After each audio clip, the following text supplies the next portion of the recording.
In the heart of Anatolia lies the ancient city of Bursa, cradled between rolling hills and the shimmering sea of Marmara.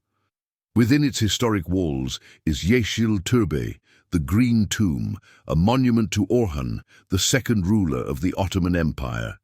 But this place holds more than just the legacy of a great Khan. It's where empires turn into dynasties and where the story of one man echoes through history. A story of a warrior who dared to dream of more, and in doing so, laid the foundations for an empire that would span 3 continents and shape the course of world history. This is the story of Osman, son of Ertugrul, and the birth of the Ottoman Empire. Imagine a world where Anatolia is a mosaic of small Turkish principalities known as beyliks. Each beylik is ruled by an ambitious chieftain, a warlord ready to spill blood and claim more land for himself. And then there's Osman Bey, a small beylik on the fringes of this chaotic land. But Osman isn't like his peers. While they fight for personal glory and land, he's got something else in mind. You see, Osman has a secret weapon: patience. And he's willing to bide his time until the moment is perfect. That patience will soon pay off. Why? Well, because the lands of Anatolia are in flux. The once mighty Seljuk Sultanate of Rum has crumbled under the weight of Mongol invasions.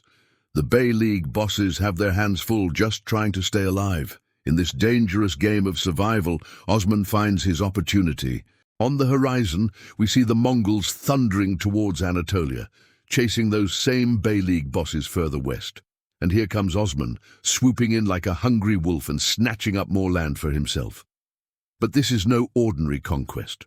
We're talking about a time when faith isn't just a matter of belief, it's a call to arms. And Osman is a Ghazi, a holy warrior driven by the mission to spread Islam. It's all laid out in a grand vision.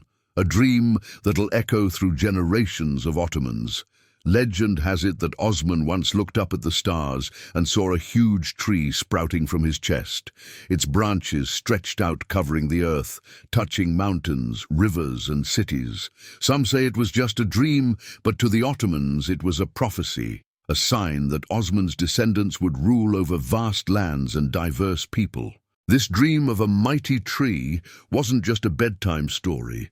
It became the spiritual backbone of the Ottoman Empire, shaping their identity and fueling their desire for expansion. It's the 13th century, and you find yourself in Anatolia, right in the thick of things. Here on the edge of civilization, tucked away in the scrubland and valleys, live the Ottoman Turks, a clan of nomadic warriors. They're tough, resilient, and always ready for a good scrap. Their tents dot the landscape, creating a sea of white against the arid backdrop. Life here is simple and harsh, just like the environment that shapes them. But among these warriors, a legend is born, the story of Osman and his dream of a mighty tree. Now, fast forward to the year 1299. The stage is set, and Osman Bey is ready to take action. The Mongols are making their move, stirring up chaos and shaking the very foundations of the established order. Seeing this as his chance to rise above the rest, Osman declares independence from the faltering Seljuks and sets his sights on carving out a piece of this reshaped Anatolia. He establishes his own principality and calls it Usmani, meaning the House of Usman. It's a modest start, but for Usman, it's the seed from which a great empire will grow. As we follow Osman's journey, imagine the dusty roads, the smell of roasting meat over open fires, the clash of steel on steel in mock battles. Can hear the murmur of tents being pitched and the laughter of families sharing stories around flickering campfires. These are the moments that build a community, that forge a sense of identity. And this is where it all starts. Osman Bey was no ordinary leader. He was a visionary who combined the strength of his nomadic roots with a long-term perspective that few of his rivals could match. Instead of diving headfirst into battles that could drain his resources, he bided his time, carefully observing, learning, and waiting for the right moment to strike. He built alliances, formed partnerships, and slowly but surely, brick by brick, laid the foundations for his future conquests. Then came the turning point, the moment Osman had been preparing for. News spreads like wildfire across Anatolia. The Byzantines, those very Eastern Roman rulers who have long held sway over these lands, are engulfed in their own conflicts. It's a golden opportunity, and Osman isn't going to waste it. He seizes the moment, leading his troops in strategic strikes that not only expand his territory, but also lay the groundwork for what will become a legacy. With each passing year, Osman's influence grows. His base of power becomes more secure, and his name echoes further, drawing in those who see in him a leader with a vision, someone who can unite these fragmented lands and steer them towards prosperity. As Osman looks out over his growing domain, he must have felt a surge of pride, knowing that he'd taken the small seeds of his vision and nurtured them into a strong, resilient sapling. This was the start of something monumental, the genesis of a dynasty that will change the course of world history forever. But as we know, the journey from a tiny sapling to a mighty tree is fraught with challenges, and for Osman and his successors, the road ahead will be paved with countless battles, strategic alliances, and moments of brilliance that will eventually transform this fledgling principality into the mighty Ottoman Empire. As we reflect on Osman's journey, remember the nomadic warriors huddled around flickering campfires, dreaming of a better future, the fierce determination that fueled his steps, and the unwavering belief in a destiny etched in the stars. Because it's in those humble beginnings, in those shared moments of hope and struggle, that the soul of an empire is born. It's the year 1324, and the wind carries the scent of change across Anatolia. Osman, the founder of the Ottoman dynasty, is gone, leaving behind a legacy that's just beginning to take root. Now at the helm stands his son, Orhan, a leader ready to carry the torch of his father's vision and lead his people to even greater heights. Under Orhan's rule, the Ottomans transition from a small border principality to a formidable force to be reckoned with. The nomadic traditions of their past are balanced with the administrative structures needed to manage a growing state. The economy flourishes, trade routes hum with activity, and the coffers of the Ottoman treasury begin to fill. But Orhan isn't content with just maintaining what his father built. He has his eyes set on bigger dreams, fueled by the same Ghazi spirit that burned within Osman. The Byzantine Empire, already weakened by centuries of decline, becomes the focus of Orhan's ambitions. And in 1326, a pivotal moment arrives. Orhan's forces capture the city of Bursa, a significant commercial center and a gateway to the riches of Anatolia. It's a strategic masterstroke, marking not just territorial expansion, but a shift in power dynamics. The capture of Bursa transforms the Ottomans from a minor player on the Anatolian chessboard to a force to be reckoned with. The city's silk markets bring in wealth, and its architectural heritage influences the Ottomans' growing urban centers. It's a blend of tradition and ambition, a perfect encapsulation of Orhan's leadership, yet Orhan doesn't abandon the spirit of his nomadic roots. He maintains close ties with the tribes of the Anatolian plains, ensuring their loyalty and support. His reign is a delicate balancing act, managing the complexities of a growing state while preserving the traditions that define his people. However, Orhan's rule isn't without its challenges. Internal conflicts threaten to tear apart the gains made during Osman's lifetime. But Orhan, with his keen understanding of statecraft and his ability to navigate complex alliances, manages to hold his domain together. He lays the groundwork for a stable succession, ensuring that the mantle of leadership will pass smoothly to his heirs.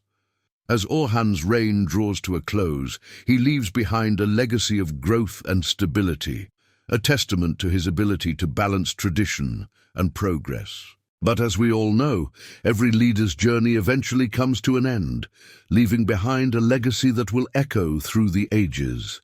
And so, as we stand on the precipice of a new chapter in Ottoman history, remember the vision that started it all, the dream of a mighty tree rooted in the ideals of justice, equality, and unity. Remember the nomadic warriors who dared to dream big and the leaders who nurtured that dream into a thriving reality. For in their story lies the foundation of an empire that will shape the course of world history. The year is 1362, and the winds of change are sweeping across the Balkans. Murad Vasert, the grandson of Osman, stands at the helm of a rapidly expanding Ottoman state. Under his leadership, the Ottoman forces taste significant victories, pushing deeper into the heart of Byzantine territory.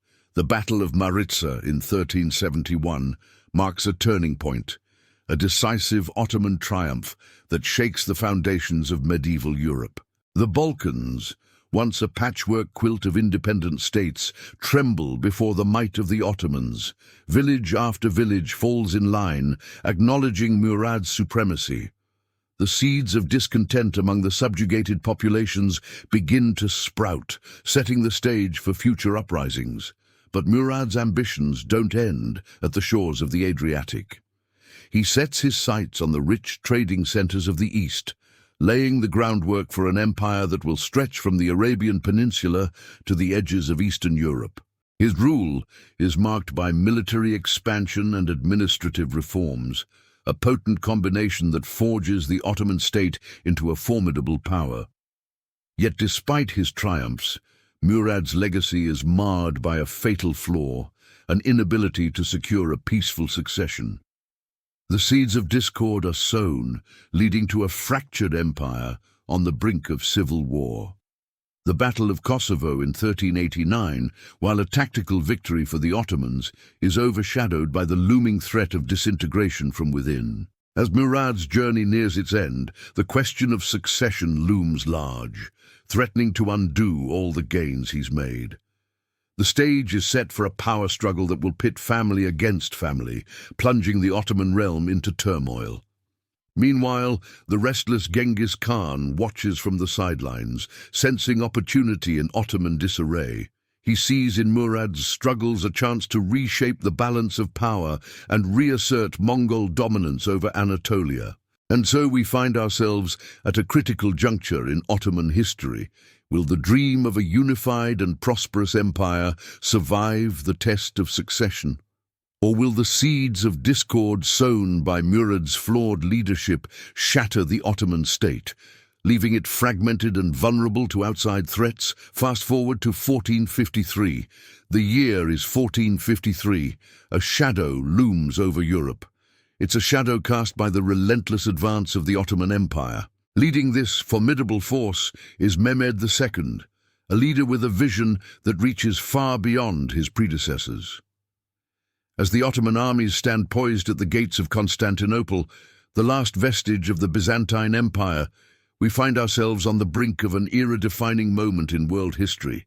Mehmed's gaze is unwavering, fixed on the majestic spires of Hagia Sophia, a symbol of Byzantine grandeur that has stood for almost 1,000 years. For Mehmed, the conquest of Constantinople isn't just a military objective. It's a chance to reshape the course of history, to create a new narrative for his empire and for himself. As we witness the fall of Constantinople, the tremors reverberate through the heart of medieval Europe. The capture of this iconic city shatters the illusion of Byzantine invincibility and ushers in a new era of Ottoman dominance. The once impenetrable walls of Constantinople crumble before the might of Mehmed's army, symbolizing the end of an era and the dawn of a new age. With Constantinople in his grasp, Mehmed II embarks on a program of urban renewal and cultural exchange. The city, renamed Istanbul, becomes the new capital of the Ottoman Empire, a melting pot of cultures where East meets West. The Hagia Sophia, once a symbol of Byzantine power, is transformed into a mosque, a testament to the changing tides of history. The conquest of Constantinople not only establishes Ottoman supremacy, but propels them onto the global stage as a dominant power. Mehmed's audacious feat attracts scholars, merchants and diplomats from across the world, making Istanbul a hub of intellectual and economic activity. The year was 1520. A young sultan named Suleiman, only 26 years old, ascended the throne of the Ottoman Empire. Few could have predicted that his reign would mark the zenith of Ottoman power, a time when the empire would stretch from the gates of Vienna in Europe to the deserts of Arabia, and from the shores of North Africa to the Persian frontier. To his people, he was Kanuni, the lawgiver. To Europeans, he would be remembered as Suleiman the Magnificent. By the mid-16th century, the Ottoman Empire had become a giant among nations. Its armies controlled the Balkans, where Serbian, Bulgarian and Hungarian lands had fallen under Ottoman rule. To the south, the empire spanned across the Middle East, including the holy cities of Mecca, Medina and Jerusalem. To the west, its fleets dominated the Mediterranean Sea, while its armies pushed deep into North Africa, capturing Algiers and Tunis. The empire now stretched across 3 continents, ruling over tens of millions of people of many languages, faiths and cultures. Suleiman was both a statesman and a warrior. In 1521, he captured Belgrade, a key fortress guarding Europe. The following year, his armies stormed the island of Rhodes, driving out the Knights Hospitaller. But his greatest campaigns were against Hungary and Austria. In 1526, at the Battle of Mohacs, his forces crushed the Hungarian army, opening the way to Central Europe. Only Vienna itself stood between the Ottomans and domination of the continent. Twice, Suleiman laid siege to the Austrian capital, though the city held firm. Meanwhile, Ottoman navies under admirals like Barbarossa Hayreddin Pasha ruled the seas. Christian fleets trembled at the sight of the crescent banner on the horizon. The Ottoman naval power was unmatched, striking fear into the hearts of their European rivals and ensuring control over vital trade routes. Though a warrior, Suleiman's true genius lay in governance. He reformed the empire's laws, creating a balance between Islamic Sharia law and the Kanun, or secular code. Justice was a pillar of his rule, and courts flourished under his reforms. His vision made the Ottoman legal system respected across the empire's vast lands, ensuring that Christians, Jews and Muslims lived under a system that, while unequal, offered stability and predictability. Suleiman transformed Istanbul into one of the most dazzling cities of the age. The skyline rose with domes and minarets, the work of his chief architect, Mimar Sinan, whose masterpieces, like the Süleymaniye Mosque, still stand as testaments to Ottoman grandeur. The city's bazaars bustled with merchants from Venice, Persia, Arabia and India. Silks, spices and jewels flowed through its markets. Istanbul was not merely a capital, it was the bridge between Europe and Asia, a crossroads of civilization. The empire also became a beacon of art, poetry and scholarship. Ottoman calligraphy, tilework and miniature painting flourished. Suleiman himself was a poet, writing under the pen name Muhibbi. His verses spoke of love, faith and power. The empire's literature and learning attracted scholars from across the Islamic world, while European diplomats and merchants marveled at its splendor. In the halls of the Topkapi Palace, Suleiman presided over a court of unparalleled opulence. Here, ambassadors from distant lands sought audience with the Sultan, bringing gifts and seeking favors.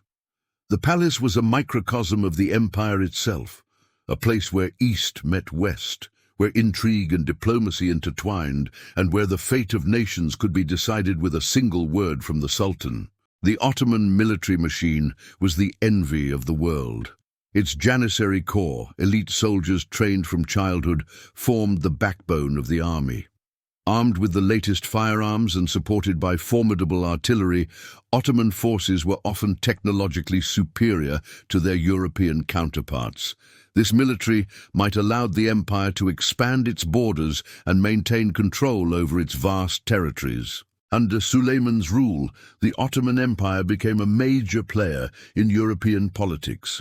The Sultan formed alliances with France against the Habsburgs, demonstrating a keen understanding of the balance of power. Ottoman diplomacy was as sophisticated as its military prowess, with envoys and spies operating across Europe and Asia. The empire's economic power was equally impressive. Ottoman coins were accepted currency across much of the known world. The empire controlled key trade routes, both overland and maritime, allowing it to benefit from the flow of goods between East and West. Taxes from this trade filled the imperial coffers, funding Suleiman's ambitious building projects and military campaigns. Yet the Ottoman Golden Age was not without its challenges. The vast size of the empire made communication and control difficult. Rebellions in distant provinces were not uncommon, requiring constant vigilance and military readiness. The need to maintain a large standing army and navy placed a heavy burden on the imperial treasury. As Suleiman aged, questions of succession loomed large. The Ottoman tradition of fratricidal conflict to determine the next sultan cast a shadow over the court. Suleiman's own family was not immune to these intrigues, with tragic consequences that would shape the empire's future. By the time of Suleiman's death in 1566, the Ottoman Empire was at its height. It was feared and respected across the known world. No other ruler in Europe or Asia commanded such vast resources or inspired such awe. Yet, with greatness came challenges. After Suleiman, the empire would remain powerful, but cracks would slowly begin to appear. Successive sultans struggled to match his genius. The vast machine of empire grew harder to manage. The 17th century would bring both glory and strain, as the Ottomans fought to defend their empire against both external foes and internal decline. Suleiman's reign was a golden chapter in Ottoman history, a time when law, art, and conquest intertwined to create one of the most formidable empires the world has ever known. To his people, he was more than a king. He was the embodiment of justice, power, and magnificence. His legacy would endure for centuries, shaping the course of history in Europe, Asia, and Africa. The Ottoman Empire under Suleiman stood as a testament to what could be achieved when visionary leadership combined with military might and cultural sophistication. It was an empire that bridged continents and cultures, that fostered art and learning even as it waged war, and that left an indelible mark on the world. The era of Suleiman the Magnificent truly was the golden age of Ottoman power and influence, a time when the crescent moon of Islam shone brightly over lands far and wide, and when the name of the Ottomans was spoken with reverence and fear from the palaces of Europe to the bazaars of Asia. At its height, the Ottoman Empire was not just a realm of sultans and armies, but a vibrant tapestry of cultures and peoples. From the winding streets of Sarajevo to the bustling ports of Alexandria, from the grand bazaars of Istanbul to the ancient caravan routes of Damascus, the empire embraced a world of astonishing diversity. Muslims, Christians, Jews, Armenians, Arabs, Turks, Kurds, Greeks, and Slavs all lived under the crescent banner of the Ottoman sultans. To govern this mosaic of faiths and traditions, the Ottomans devised the millet system. Each religious community was granted autonomy over its own affairs. Marriages, education, worship, provided they remained loyal to the sultan and paid their taxes. This system, though not without flaws, fostered a degree of coexistence rarely seen in the medieval world. The empire's grandeur found its most magnificent expression in its architecture. The Süleymaniye Mosque, a masterpiece of the legendary architect Mimar Sinan, dominated Istanbul's skyline with its soaring domes and slender minarets. The Topkapi Palace, seat of Ottoman power, became a symbol of imperial might, its jeweled thrones and sprawling courtyards speaking of unimaginable wealth and influence. At the heart of the empire stood the Janissaries, the elite guard of the Sultan. These fearsome warriors were born of a unique system called devshirme. Christian boys from the Balkans were taken, converted to Islam, educated and trained as soldiers. Loyal only to the Sultan, they became one of the most formidable fighting forces of their age, striking fear into the hearts of enemies both near and far. The Ottoman Empire of the 16th and 17th centuries was a place where contrasts lived side by side. Rigid hierarchy and surprising tolerance, war and poetry, ancient traditions and daring innovations. It was a society that defied easy categorization, a realm where a Greek merchant might rub shoulders with a Turkish soldier in the markets of Aleppo, or where a Jewish scholar could debate philosophy with a Muslim imam in the coffee houses of Istanbul. Under the reign of Suleiman the Magnificent, the empire reached its zenith. His court became a center of art, science, and culture. Poets composed verses in elegant Ottoman Turkish, while astronomers peered at the stars from observatories that rivaled any in Europe. The Sultan himself was not just a warrior, but a patron of the arts, commissioning great works of architecture and literature that would define the Ottoman aesthetic for centuries to come. The empire's influence stretched far beyond its borders. Ottoman traders plied the Silk Roads and sea routes, bringing spices from India, silks from China, and gold from Africa. In the great cities of the empire, one could find goods and luxuries from every corner of the known world.